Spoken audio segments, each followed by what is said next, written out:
Suryapet Hyderabad central యూనివర్సిటీలోని సమస్యలపై ప్రశ్నించిన SFI unit కార్యదర్శితో పాటు మరో 4 మంది ఎస్ఎఫ్ఐ నాయకులను సస్పెన్షన్ చేసి మరో 5 మందిని యూనివర్సిటీలో విద్యార్థులకు 10,000 ఫైన్ వేయటాన్ని నిరసిస్తూ కేంద్రంలోని జిల్లా కేంద్రంలో స్థానిక 60 ఫీట్ల రోడ్డులోని హైదరాబాద్ సెంట్రల్ యూనివర్సిటీ బీసీ దిష్టిబొమ్మను ఎస్ఎఫ్ఐ సూర్యాపేట జిల్లా కమిటీ ఆధ్వర్యంలో దగ్ధం చేయడం జరిగింది। ఈ కార్యక్రమంలోని ఎస్ఎఫ్ఐ జిల్లా కార్యదర్శి బానోత్ వినోద్ కుమార్, గిరిజన శక్తి జిల్లా అధ్యక్షులు ధీరావత్ వెంకటేష్ నాయక్, ఎస్ఎఫ్ఐ జిల్లా నాయకులు వినయ్, తన్వేష్, వంశీకృష్ణ, గోపి, గౌతమ్, అరుణ్, వరుణ్, సైదులు తదితరులు పాల్గొన్నారు। బోనాల జాతరకు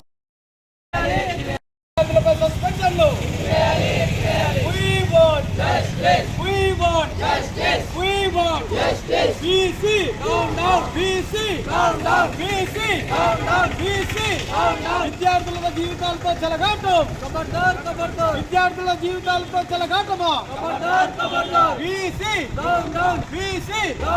హైదరాబాద్ సెంట్రల్ యూనివర్సిటీ విద్యార్థులపై సస్పెన్షన్లు, హైదరాబాద్ సెంట్రల్ యూనివర్సిటీ విద్యార్థులపై సస్పెన్షన్లు, హైదరాబాద్ సెంట్రల్ యూనివర్సిటీ విద్యార్థులపై సస్పెన్షన్లు।